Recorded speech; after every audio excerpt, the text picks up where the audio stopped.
now it's time for Liam's been to the cinema, and here are some spoiler-free reviews of some of the things that he saw at the cinema. Yeah, except we've both been to the cinema. Yeah, we've both been to the cinema, and the other stuff you're going to talk about is TV shows. And a book. So, the intro's slightly inaccurate, but fuck it, we've got it. Well, yeah, let's do Deadpool 2 first, because I think that's the one everyone's waiting for. Me and Liam have both been to the cinema to see Deadpool 2. Yeah. Have you been more than once? No, I only went once. No, only once. I did see it in IMAX, though, if that makes a difference. Oh, maybe that's what I was thinking. I don't know. I saw it in IMAX as well. Yeah, I mean, I like IMAX, but I'm not necessarily, sold that it was IMAX worthy, if you know what I mean. Yeah, I feel like some stuff like Dunkirk in IMAX is like a mind-blowing experience. Yeah. This, not so much. But I went to the BFI, which is the biggest IMAX screen in the UK. And that alone was just impressive. Like, nice. I walked in and I was like, I've never been there. And I was like, holy shit, you can tell that this screen is much bigger than normal. Yeah. Would you go again? Yeah, I think so. Was it, like, for was like it a like big expensive release. for the tickets? Not massively. I can't remember how much exactly it was. But it wasn't like, it was more, but not a crazy amount more. Yeah, okay. Like, if you're in London and you want to go see a film and you're like, I want to see this film in all its glory, BFI is the way to do it. Yeah.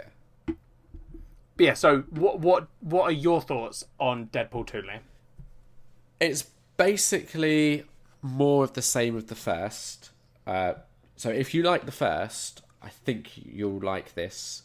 Yeah, that's fair. I personally preferred it to the first, but it does, spoiler free, it does try and get a little bit too serious in places that I think I totally get why they've done it, but didn't necessarily fully work, those bits for me. Okay. But I agree. The comedy stuff's great most of the time. I agree with you, Liam. Wow. But I do think that some of those serious bits do get played for laughs. Oh, yeah. After, which I feel is quite Deadpool-y, being like, here's a serious thing, but actually it's not that serious because we're going to Deadpool it. Yeah. But then you're right, some of them are a bit like too serious for a Deadpool movie. But yeah, that was the thing. Like, for the movie it just took itself a bit too seriously, and it was only a couple of moments. Yeah, it wasn't a big deal. Like, most of this film is, it's a good film. Definitely worth going to see. Ryan Reynolds is great again as Wade Wilson. Yep. Or Deadpool. Josh Brolin was good as Cable, I thought. Yeah, he played a good Cable. I really liked Zazie Beetz as Domino and Julian Dennison as Fire Fist. Yeah. I think all the actors were really good in this. They were, but those were like particular favourites of mine. I also liked Brianna Hildebrand returning as Negasonic Teenage Warhead. Yeah. I liked. If anything, I would have liked to have seen more of her because I feel like she didn't get a lot to do in this movie. Yeah, but I don't know if she needs to. She doesn't. Because I like her so much. Yeah. I want to see more of her. Judging it on this movie, I would hope that they would do a third. Yes, definitely. Because I think what they've done well here is they've expanded like the family, if you will, with characters and actors that I've really enjoyed seeing so far. So I kind of want to see like the next step with them all in it. Yeah, I think I probably want them to wrap it up with the next film. It depends. If they did a really good job, I don't see why. Because I start to worry that films, once they go past the 3-film mark, it starts to become just for money. I mean, all films are just for money. Yeah, but Deadpool was a passion project of Ryan Reynolds that he's been pushing for years. Yeah, and it made a shit ton of money. Yeah, no, I know. But what I'm saying is, when you get there's a certain point where films, like, it's like artists and albums. Like, you release your first album, and that is years of work that you've been putting into it. Yeah. Because you're like, this is our first thing. And then the second one always comes out like a year or 2 years later, and it always loses a little bit of quality because they haven't had as long. Yeah. So, like, the fact that, Ryan Reynolds and I think some of the writers for the first one had also been on board for, like, years, but like they were like, we really want to make this film. Yeah. If there's a story to be told, tell it. But yeah, I get what you're saying. That's what I'm saying. Yeah, I'm not saying they shouldn't do it. I'm just worried. Yeah, they should do it if the reasons for doing it are right. Yeah.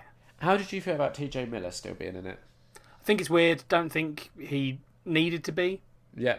Like, because we had said before I don't know if it was on the podcast or not, where we were talking about how it would be very Deadpool of them to drop TJ Miller. Yeah. And, like, make a reference of the fact that they kicked him out because, he's kind of a dickhead. Yeah, they could do what they did with All the Money in the World, because they replaced Kevin Spacey. Yeah. With Christopher Plummer, I want to say. Let me just double check. Yeah, I'm sure it's Christopher Plummer that they replaced him with.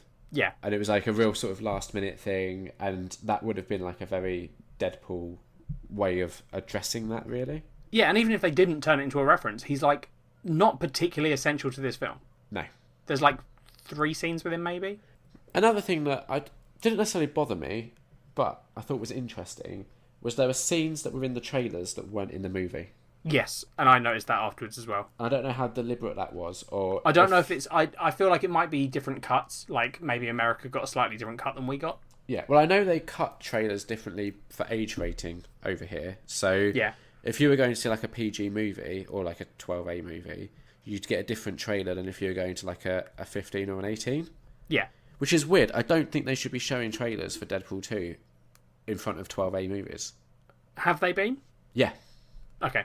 Yeah. There was I can't remember for sure, but I maybe Avengers Infinity War had a Deadpool 2 trailer playing in front of it when we went to see it, but there was definitely 12A films that we saw because we noticed that was why the trailers were different.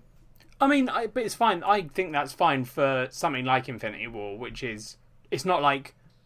PG films tend to be aimed at a PG audience. Yeah, it's just... But 12A is when you get to the point where it's like, yeah, you can bring a 12... Like, 12A isn't the same as a 12 is. No, 12A is like, this film, a 12-year-old could see it, but it's your fucking choice. Yeah, but this is kind of... So they're advertising to the older people. But younger than 12 can also see it.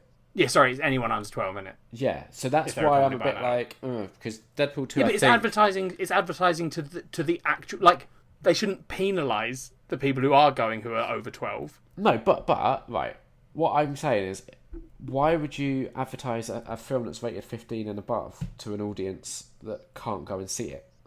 Yeah, but that's what I'm saying, Liam. I think you're ignoring what I'm saying, which is that I don't think most of the audience that go to see Avengers are under 12. Yeah, or under 15. Probably. That's what I'm saying. I'm saying they're advertising to everyone else. They don't give a shit that there are some kids there that are going to see it, because that kid can't go see the film, but they're hitting the rest of their target audience. Imagine if you're a parent with like an 8-year-old who you've taken to go see Avengers Infinity War. You don't understand kids, so this isn't a good argument for you to make. No, and then this Deadpool 2 trailer comes on, and they're like, I really want to go see that, and yep, you've got to be like, nah. Sorry, do you think that there's not, like, posters and shit for Deadpool and billboards and that kids won't see the YouTube trailers? Oh, I don't know. Kids are stupid. You're stupid, mate. That's wrong. What do you give Deadpool 2 out of 5? Do we do ratings on... Yeah, we do. Yeah. I give it 3.5 out of 5. A high 3.5. Okay, I give it a 4. We've had a request as well to have Kat give her thoughts on it. Okay, sure. Kat! I don't know if that worked. Let me go get her. Kat, I need you for a second. It is important. Don't be huffing and puffing. This is important. It's not. It is. You sounded concerned. You need to give your thoughts on Deadpool 2 because Amanda asked you, remember? Oh, yeah. There you go, you can hear... No, I'll do it this way. There you go, speaking to the mic. You can hear Ellie, hopefully. Hello. Hey, Kat. You alright? Yep, you? Yeah, good. I was in the middle of doing work. Yeah, well, now you're telling everyone what you thought of Deadpool 2. I enjoyed Deadpool 2. I kind of preferred the first one, but I think it's because it had like a more linear, normal story, and the story in the second one I wasn't as keen on. Out of 5? I think it would still be the same like rating as the first one, which I think I gave 4. Okay. But it would be like a lower 4. It was still funny. Yeah. But I wasn't as excited about it. Cool, thank you. Fair enough. I don't know, Ellie, you got anything you want to say to Kat? No? No? Okay, sorry, I thought you two had beef that was outstanding. Never mind. What outstanding beef? Queer Eye.